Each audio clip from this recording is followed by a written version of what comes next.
Okay, I'm gonna do it because no one else will. Let's address this debate between scripted versus scriptless selling.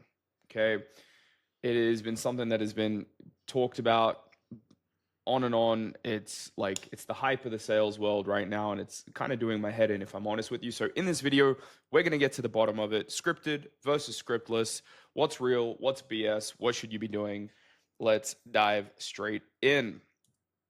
So, where has the craze come from, right? It's largely been pushed by new sales coaches as a marketing hook, a catchphrase. It's used in order to entice people with this kind of like unheard of method of selling, right? It's a USP, a unique selling point, right? Which is being used to sell you a product. It's the unique mechanism, the secret sauce, the snake oil, whatever you want to call it, right? But there is some merit to the idea of not sounding scripted. So I want to cut to that, and I want to actually see like, hey, what can we take from this? I have a saying: take the meat, leave the bones. So anything in life, you can take the meat and you can leave the bones, right? Let's dive in. What are the gurus saying about this, and why are they saying that you shouldn't use a script, right? Well, not sounding scripted or robotic encourages a more human conversation, which is good, right? And that results in better connection, better rapport building with the prospect. Not every conversation is the same, and therefore the idea of a script becomes redundant. That's what they're saying. I don't necessarily agree with that, and we're going to dive into why a little bit later on in this. And I'll just move myself out of the way here. You don't build the internal skills on how to navigate a conversation when you use a script, right? They're basically saying like you become asleep at the wheel, it becomes a crutch, and so you don't learn or develop anything internally if you're just leaning on this script the whole time, right? Which, to a degree, maybe, but let's see where the real truth is, right? Nothing's ever really black or white, good or evil. It's always somewhere in the gray, right? So, with that being said, why do scripts exist to begin with, right? This is probably a question we should ask ourselves if we're going to go into this. To answer this, I want to understand the purpose of a sales call, which is what we use the script for, right? Let's take a look at it.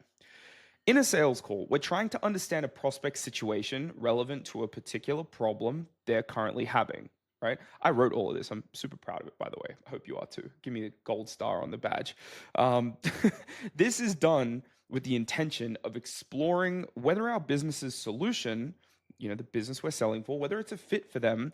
And then if it is, key point there, if it is, because it may not always be the case, then it is our responsibility to help them overcome their internal friction so that they can take action towards implementing said solution, right? Now, we see common patterns in conversations as a result of marketing efforts which attract a similar type of customer or avatar, right? Like if you're selling weight loss coaching, you're probably not going to be getting on the call with super skinny and fit people all the time, right?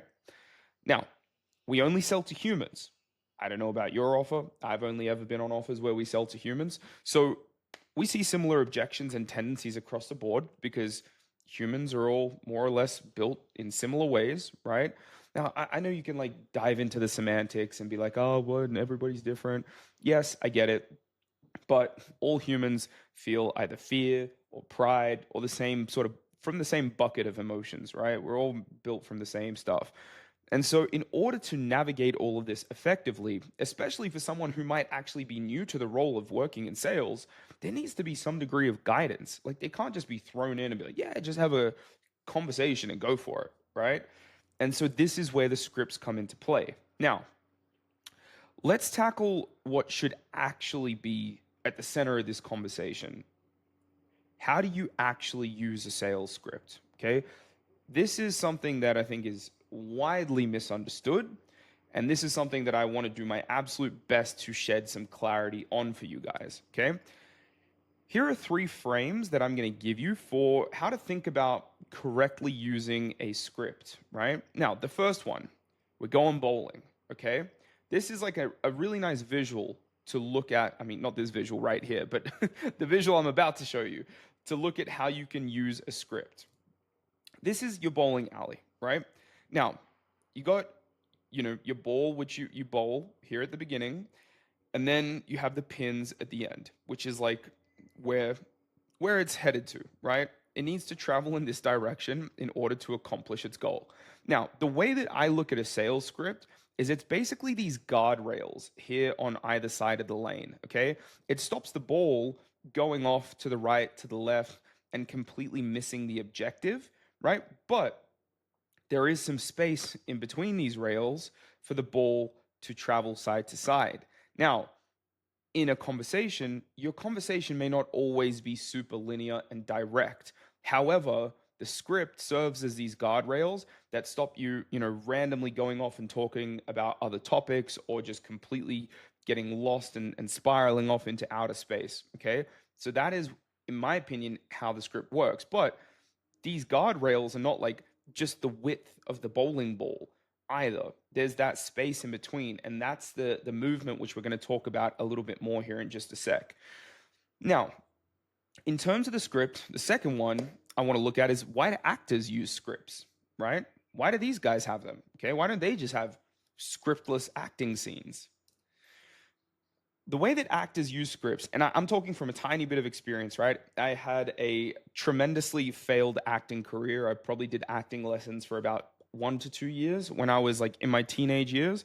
But I did take away some cool stuff, which was really good just for human communication and for sales. Now, actors, they memorize their scripts like their ABCs, right? To the point where it can just be like A, B, C, D, E, F, G, like you don't have to think about it, right?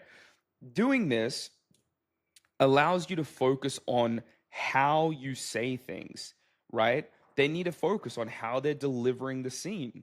Well, same thing with us. We need to work on things like tonality, how we're delivering stuff. We need to listen to the prospect and be active and present. So, how can we do any of that if we're trying to remember what to say? So, this is probably the first and most obvious mistake that a lot of people make is not truly memorizing their script like their ABCs. Okay. And then the other thing they do, right, is they study improv. They don't stick to the script word for word. They understand that the scene needs to take place. And the director of the film says, yes, like this scene serves to this point in the overall narrative. This is what needs to happen, right? But if you actually watch like some behind the scenes footage or, takes of a movie scene again and again, you'll see that like the actors do tweak the scripting a little bit, right? And some of the greatest moments in acting history have come from just complete improvisation.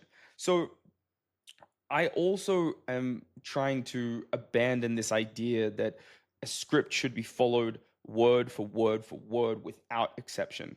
I don't subscribe to that.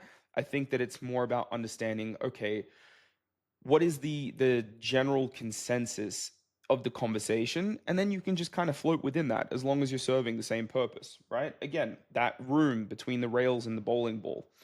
And then the last frame I'm going to give you is the doctor's consultation frame, okay? Because like in sales, people use doctor's consultations as like the biggest analogy ever, right? Have the frame of the doctor, the specialist.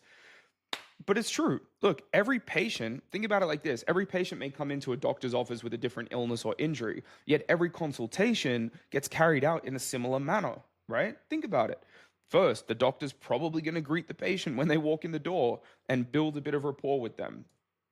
Then they'd probably read some notes like, hey, you booked in this consultation because you're dealing with XYZ, thing that you put on the appointment notes. Three, right? They'd be like asking more specific details about the symptoms. Cool. So you said you had the flu. How intense is this flu? How long have you had it for? Does your symptoms tend to fluctuate in certain times of the day or in certain areas when you're at home or at work, right? They would want to dig in. And then they'd probably ask if they've tried anything on their own to manage it. Have you tried any medication? Do you currently take anything? Do you have any allergies, right? And then five, they'd offer some sort of prescription to remedy the issue at the end, right? You see where I'm going with this, okay? I'm not a doctor by any means, but the point that I'm trying to make here is that can we see how like seemingly different conversations can still follow the same script or framework? It could be like 20 different patients with 20 different illnesses, but the consultation process itself can still be consistent, right? And that's how I choose to look at the sales call process. Now, each part of the script serves an overall purpose to the call. And what I believe is more important is that reps understand what the purpose of that section in the script is and what it is looking for, right? It's not the question itself, but the answer that we're seeking to find. That's why it's important to know how to ask the same question with different words so we can probe and clarify in order to go deeper. And this is especially important in the discovery. It's actually an exercise that I give to the team that I manage and reps that I've worked with, where I say, hey, here's what I want you to do if you're confused between, like, do I follow the script, but this question on the script, it doesn't always land. And then do I go scriptless, but then I get lost.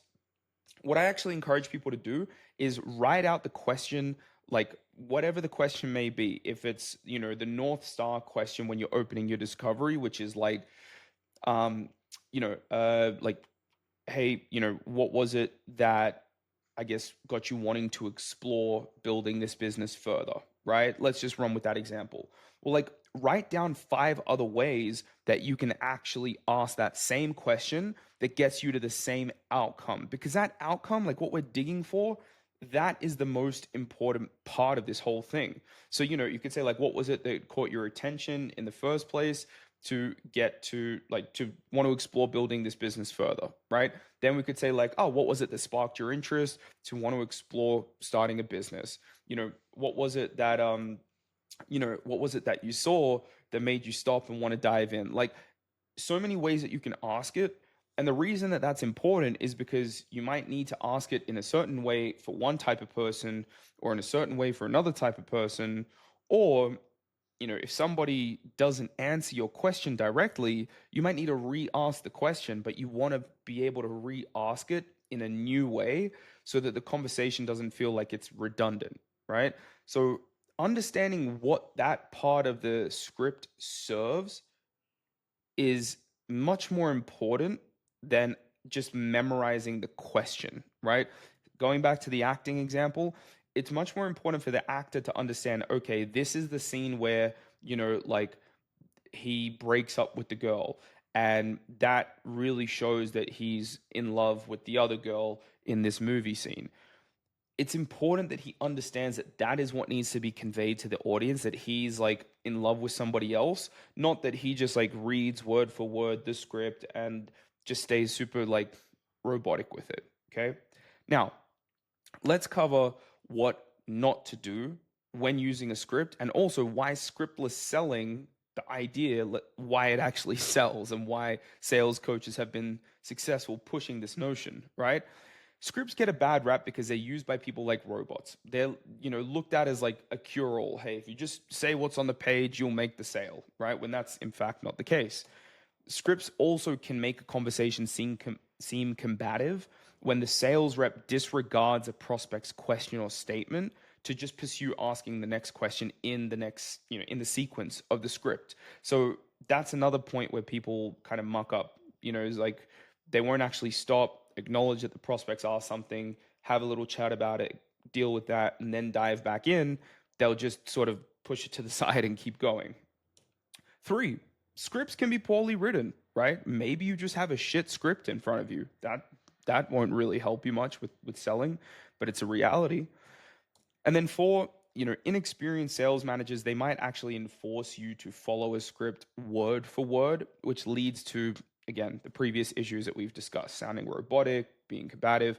But yeah, you can have a poor script and you can be forced to adhere to it by management, and that's a bit of a recipe for disaster, right? So finally, the other point of why scriptless selling sells is because shit sales reps will always look for something they can point the finger to as to why they are not performing.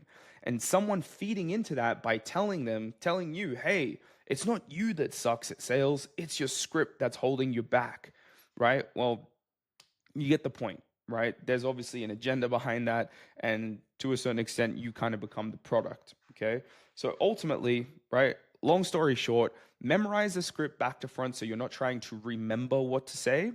Internalize the framework of the conversation so you understand how the scene of a sales call flows. You should know what section of the call you're in at all times. Am I in the current situation?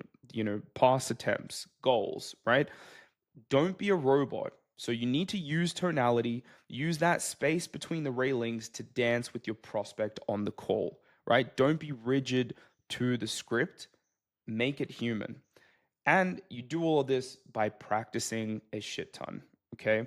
Now, if you do all of this and you combine this with a script that has been written very, very well, then, in my opinion, this is what has been the absolute best solution for me to find a middle ground because I, as somebody who has purchased coaching and masterminds from all sorts of sales coaches, I've also purchased from coaches who taught scriptless selling. And I can tell you that a good chunk of the training that they provided was still scripted. The pitch was still scripted. Certain sections of the sales call was still scripted. So there really is no one or the other. It's more of a continuum.